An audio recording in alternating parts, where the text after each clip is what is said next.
अस्सलाम वालेकुम व्यूअर्स, कैसे हैं आप सब। उम्मीद करता हूँ आप सब खैरियत से होंगे। हमारा जो लास्ट टॉपिक था वो हमने वर्नियर कैलिपर को डिस्कस किया था। आज हमारे पास स्क्रू गेज है। तो स्क्रू गेज भी सेम वैसे वर्क करता है जैसे हमारे पास वर्नियर कैलिपर था, लेकिन इसके ज़रिए जो मेजरमेंट की एक्यूरेसी है वो बढ़ जाती है। अगर हम इसको डिफ़ाइन करना चाहें तो कैसे डिफ़ाइन कर सकते हैं। It is a device which can measure accurately up to 100th part of 1 millimetre. Means 1 millimetre का 100th पार्ट भी हम इसके ज़रिए फाइंड कर सकते हैं। आपको याद होगा जो हमारे वर्नियर कैलिपर था उसके ज़रिए हम 1 मिलीमीटर का only 10th part find out कर सकते थे। मतलब अगर आपके पास 1 मिलीमीटर है तो 1 मिलीमीटर का 10वां हिस्सा आप उसके ज़रिए मेजर कर सकते थे। लेकिन जो आपके पास स्क्रू गेज है उसके ज़रिए आप 1 मिलीमीटर से 100वीं जो वैल्यू है, 100th वैल्यू है, वो भी आप इसके ज़रिए मेजर कर सकते हैं। तो अब हम इसकी कंस्ट्रक्शन की तरफ चलते हैं। ये आपके पास डायग्राम में नज़र आ रहा होगा। यहाँ पर आपके पास स्टड होता है, इसके बिल्कुल सामने स्पिंडल होती है जो कि मूवेबल होती है।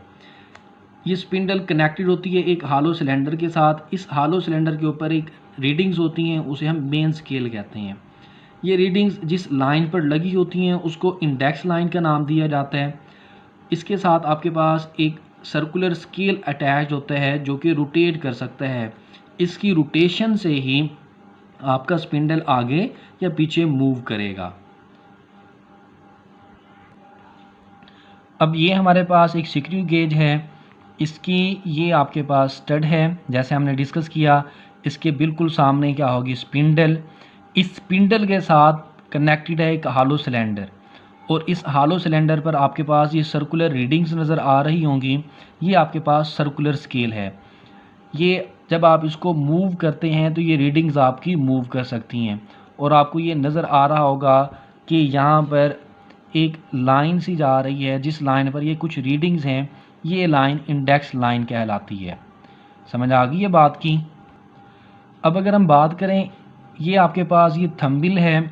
ये थंबिल के अंदर जिस तरह आपने नट देखा होगा उसके ऊपर थ्रेड्स होते हैं, मतलब चूड़ियाँ होती हैं इस तरह से। फॉर एग्जांपल जैसे ये आपके पास, अगर मैं ये कहूँ कि ये आपका एक नट है तो इस नट पर चूड़ियाँ होती हैं जिसे हम थ्रेड्स कहते हैं।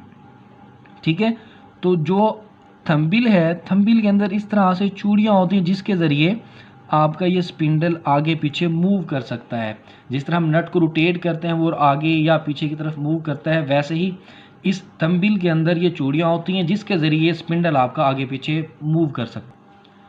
अब अगर हम इस सर्कुलर स्केल की बात करें तो ये सर्कुलर स्केल देखें, यहाँ पे आपको ये ज़ीरो रीडिंग नज़र आ रही होगी जो कि इंडेक्स लाइन के बिल्कुल बराबर है। अगर मैं इसको रोटेट करता हूँ, ये एक कंप्लीट साइकिल करके आता है। ठीक है, जब ये एक कंप्लीट साइकिल मुकम्मल कर लेगा तो ये आपका जो स्पिंडल है 1 मिलीमीटर आगे मूव कर जाएगा। आपके क्या है, थ्रेड्स हैं। इन थ्रेड्स के दरमियान 1 मिलीमीटर का डिस्टेंस होता है। इसी वजह से ही जब हम हालो सिलेंडर को मूव करते हैं तो ये मूव करते हुए 1 मिलीमीटर तक का डिस्टेंस आगे कवर कर लेता है। तो इस 1 मिलीमीटर को हम स्क्रू गेज की पिच भी कहते हैं। ये जो आपके थ्रेड्स हैं इनके दरमियान जो डिस्टेंस है वो 1 मिलीमीटर का है।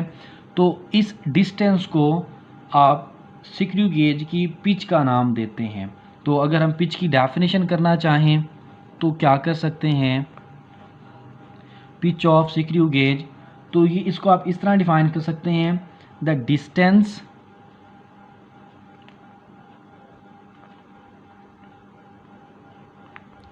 between two consecutive threads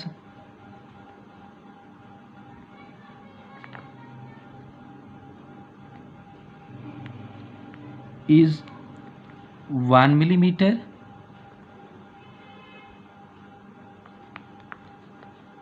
which is known as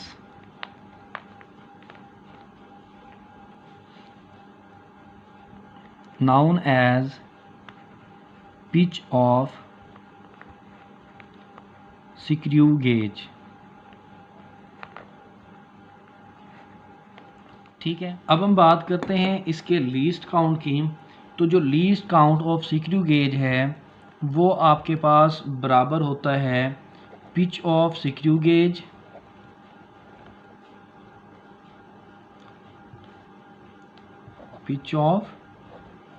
gauge divided by number of divisions